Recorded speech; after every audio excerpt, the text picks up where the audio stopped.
बिल्कुल ध्यान से सुने कि क्या होता है कि शैतान परमेश्वर की नकल करता है और परमेश्वर की नकल वो इस तरह से करता है जिसमें कि एक उदाहरण मैं अगर दूं तो यूसुफ का उदाहरण है।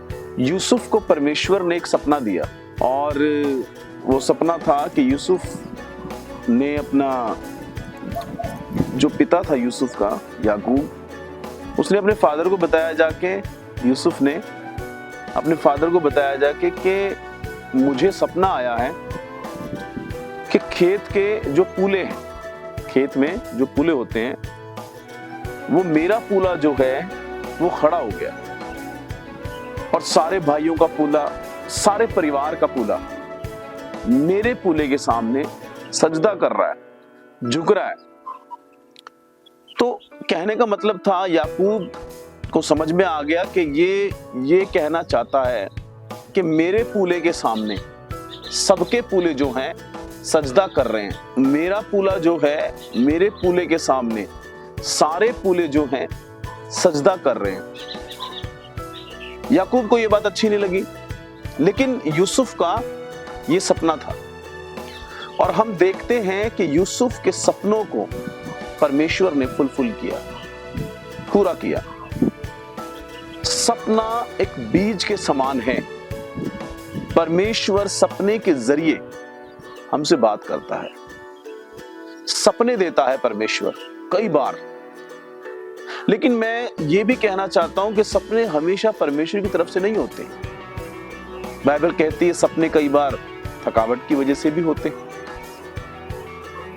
परमेश्वर सपनों के जरिए हमसे बात करता है, हमारे जहन में, हमारे मन में अपना बीज डालता है। जैसे हम यूसुफ की जिंदगी में देखते हैं, उसने सपना देखा और एक दिन वो सपना जो है गॉड ने वो पूरा किया।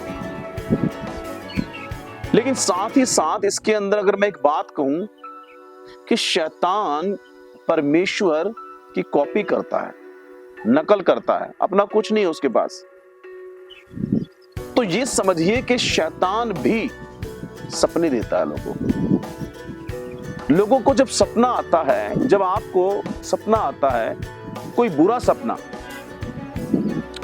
कहते हैं कि जब बुरा सपना आता है तो बहुत सारे लोगों के साथ जब उन्होंने सपना देखा तो उनके साथ जो कुछ उन्होंने सपने के अंदर जो देखा था वो पूरा हुआ, उनके साथ वो हुआ।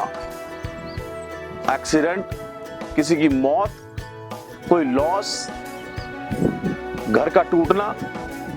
वो कहते पहले हमने ये चीज सपने के अंदर देखी, पहले सपने में देखी और प्रैक्टिकल फिर हमारी जिंदगी में ये हुआ। ऐसा क्यों है? ऐसे बहुत सारे लोग हैं, मैं जानता हूं जिन्हें, उन्होंने बताया मुझे। तो मैं बताना चाहता हूं कि सपना एक बीज है, शैतान का बीज। ये परमेश्वर का तरीका है, लेकिन शैतान जो है परमेश्वर के तरीके की कॉपी करता है। जब भी आपको सपना आए, जब भी आपको सपना आए, कोई बुरा सपना आपके बारे में, आपके अपनों के बारे में, कोई भी सपना आता है तो उस समय आप सोइए मत, उस बुरे सपने को छोड़ मत दीजिए, बल्कि मत्ती की इंजील 18 अध्याय के अनुसार, 18 की 18 के अनुसार और 20 तक बाइबल कहती है, यीशु ने कहा जो कुछ तुम इस धरती पर बांधोगे वो स्वर्ग में बन जाएगा, जो धरती पर बांधोगे स्वर्ग में बन जाएगा, उसे बांधिए। लूका की इंजील 10 अध्याय उसका 19 वचन कहता है कि परमेश्वर ने हमें अधिकार दिया है कि हम सांपों को और बिच्छुओं को हम रौंदें, उसे कुचलिए। रौंदना है यानी रद्द करना है।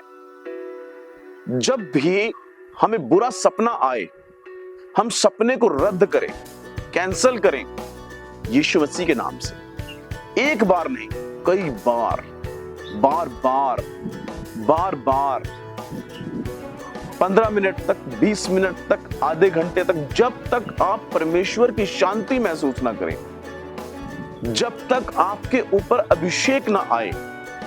कई बार रात को सपना आता है और हम इधर करवट लेते हैं, हम जाग जाते हैं, चौंक जाते हैं और फिर सो जाते हैं। इस तरह से शैतान का बीज आपकी जिंदगी के अंदर ये बोया जा रहा है, ये फल लाएगा और ये प्रॉब्लम होगी।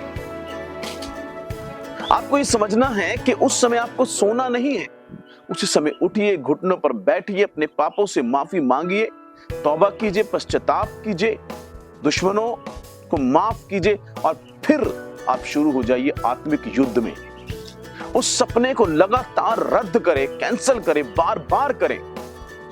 और जब आप ऐसा करेंगे तो आप पाएंगे कि परमेश्वर की शांति आप पर आ जाएगी, परमेश्वर का अभिषेक आप पर आ जाएगा और आपको परमेश्वर उसी समय एक मीठी नींद देगा। हो सकता है आधा घंटा लगे, हो सकता है 15 मिनट लगे, 1 घंटा लगे, लेकिन वो नींद बड़ी प्यारी होगी। सारा सपना कैंसिल हो जाएगा, सारी शैतान की प्लानिंग, उसकी योजनाएं जो हैं सब रद्द हो जाएंगी।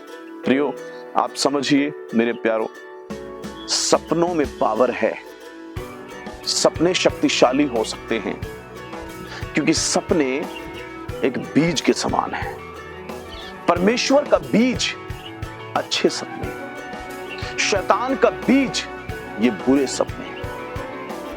परमेश्वर कभी योजना नहीं बनाता हमारे बारे में कि वो हमारे साथ कुछ बुरा करे। शैतान योजना बनाता है, उसकी योजना है सपने ये बीज की तरह आते हैं। आप ध्यान रखें, इन्हें रद्द करें, कैंसल करें और अपनी जिंदगी के अंदर से शैतान की हर योजना को आप खत्म करें। So God bless you, praise the lord, जय मसीह की, गॉड ब्लेस यू, आमीन।